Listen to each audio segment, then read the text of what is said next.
Assalamualaikum warahmatullahi wabarakatuh. Kami dari kelompok 10 yang beranggotakan Anggun Magfiratul Ula, NIM 201200235 dan Ardita Novitasari, NIM 201200245. Di sini kami akan menjelaskan tentang materi Al-Quran Hadis Madrasah Aliyah kelas 2 semester genap. Materi yang akan kami sampaikan adalah: yang pertama, pengertian amal salih. Kedua, telaah mengenai Quran Surat Al-Baqarah ayat 148. Ketiga, telaah mengenai Quran Surat Fatir ayat 32. Keempat, telaah mengenai Quran Surat An-Nahl ayat 97. Dan kelima, telaah hadis riwayat Bukhari dari Abu Hurairah. Materi yang pertama adalah mengenai amal salih. Pengertian amal salih. Dalam bahasa Indonesia, kata amal berarti perbuatan baik atau buruk. Kata saleh secara bahasa artinya baik. Dengan demikian, amal saleh secara bahasa artinya perbuatan baik. Secara istilah, amal saleh adalah segala perbuatan yang sesuai dengan dalil akal rasional, Al-Quran dan Sunnah Nabi Muhammad SAW. Jenis-jenis amal saleh dibagi menjadi dua. Yang pertama, dari sisi perbuatan, dan yang kedua dari segi subjek pelakunya. Di sini saya akan menjelaskan tentang dari sisi perbuatan. Amal jariyah adalah perbuatan kebajikan yang dilakukan secara sukarela dengan mengharapkan ridho Allah Subhanahu wa Ta'ala. Amal ibadah adalah pekerjaan yang dilakukan sesuai dengan ketentuan-ketentuan hukum Islam dalam rangka mendekatkan diri kepada Allah Subhanahu wa Ta'ala. Sedangkan dari segi subjek pelakunya, yaitu amal batiniyah, adalah amal yang dilakukan oleh hati.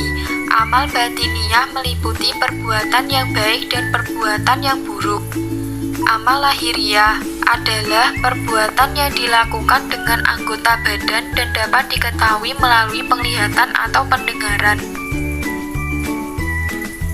Syarat sah amal saleh yaitu: 1. Amal saleh dilakukan dengan mengetahui ilmunya. 2. Amal saleh dikerjakan dengan niat ikhlas karena Allah. 3. Amal saleh dilakukan secara sah sesuai dengan petunjuk syara Al-Quran dan hadis. Materi yang kedua adalah telaah Quran Surat Al-Baqarah ayat 148.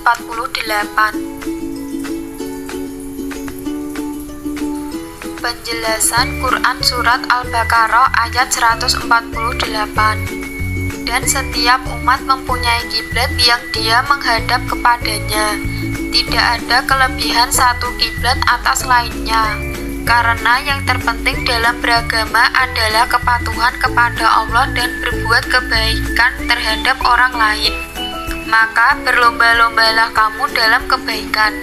Terhadap semua itu Allah akan memberikan perhitungan.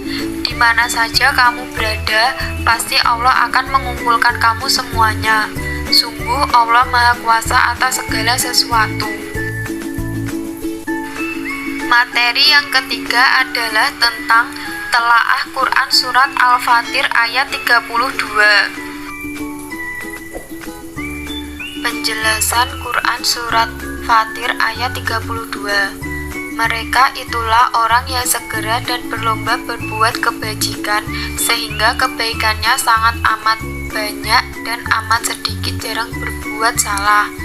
Yang demikian itu, yakni pewaris Al-Quran kepada umat Nabi Muhammad, dan kesegeraan mereka berbuat kebajikan adalah karunia yang besar. Allah Subhanahu wa Ta'ala juga sangat memuliakan umat Nabi Muhammad SAW. Namun, kemuliaan tersebut tetap bergantung pada tingkatan orang-orang muslim yang mengamalkan Al-Quran. Ada 3 kelompok pewaris dalam Quran Surat Al-Fatir ayat 32. Yang pertama adalah orang yang zalim kepada dirinya. Maksudnya adalah orang yang mengerjakan perbuatan wajib dan juga tidak meninggalkan perbuatan yang haram. Kedua, mustashid. Maksudnya adalah orang yang melaksanakan segala kewajiban dan meninggalkan larangan-larangannya, namun terkadang ia tidak mengerjakan perbuatan yang dipandang sunnah atau masih mengerjakan sebagian pekerjaan yang dipandang makruh. Yang ketiga, sabiqun bil khairat. Maksudnya adalah orang yang selalu mengerjakan amal yang wajib dan sunnah, meninggalkan segala perbuatan yang haram dan makruh, serta sebagian hal-hal yang mubah atau dibolehkan. Materi yang keempat adalah telaah Quran Surat An-Nahl ayat 97. Penjelasan Quran Surat An-Nahl ayat 97. Allah menyebutkan balasan bagi orang-orang yang berbuat baik di dunia dan akhirat. Barang siapa yang mengerjakan amal salih, baik laki-laki maupun perempuan, dalam keadaan beriman, sesungguhnya keberadaan iman menjadi syarat sah dan diterimanya amalan salih. Iman adalah pembenaran yang teguh lagi membuahkan amalan-amalan anggota badan, baik perbuatan yang wajib maupun sunnah. Barang siapa telah mengkombinasi antara iman dan amal salih, maka sesungguhnya akan kami berikan kepadanya kehidupan yang baik. Hal tersebut dengan pemberian ketentraman hati dan ketenangan jiwa, serta tiada menoleh kepada objek yang mengganggu hatinya. Dan Allah memberinya rizki yang halal lagi baik dari arah yang tidak disangka-sangkanya.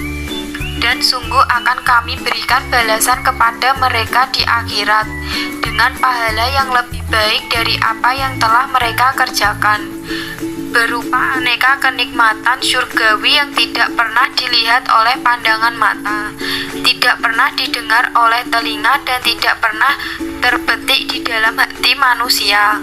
Maka Allah memberinya kebaikan di dunia dan kebaikan di akhirat. Materi yang kelima tentang hadis riwayat Bukhari dari Abu Hurairah. Penjelasan hadis riwayat Bukhari dari Abu Hurairah. Bersegeralah dan cepat-cepatlah melakukan amal saleh sebelum munculnya berbagai rintangan. Sesungguhnya akan ada berbagai fitnah seperti potongan-potongan malam yang gelap, pekat lagi gulita. Tak ada cahaya di sana, sehingga manusia tidak mengetahui di mana kebenaran berada. Akibatnya, seseorang di pagi hari masih beriman, namun di sore hari ia telah jadi kafir. Kita berlindung pada Allah darinya, atau di sore hari ia beriman dan di pagi hari telah menjadi kafir karena menjual agamanya dengan kesenangan di dunia, baik berupa harta, kehormatan, kedudukan, wanita, atau lainnya. Hadis Sahih Muslim nomor 169 Kitab Iman. Hadis ini berisi perintah untuk bersegera melakukan amalan sholih. Yang disebut amalan salih adalah jika memenuhi dua syarat, yaitu ikhlas pada Allah dan mengikuti tuntunan Rasulullah SAW. Jika tidak memenuhi syarat ini, suatu amalan tidaklah diterima di sisi Allah. Dalam hadis ini dikabarkan bahwa akan datang fitnah seperti potongan malam. Artinya fitnah tersebut tidak terlihat. Ketika itu manusia tidak tahu kemanakah mesti berjalan.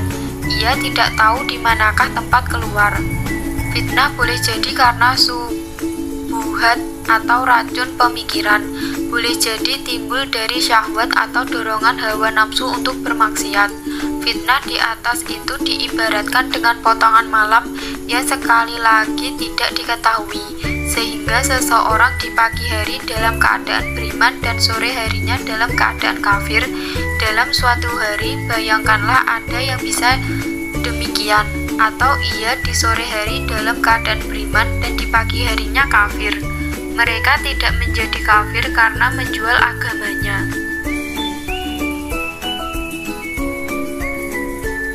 Sekian presentasi dari kelompok kami. Semoga apa yang kami sampaikan bisa bermanfaat bagi semua.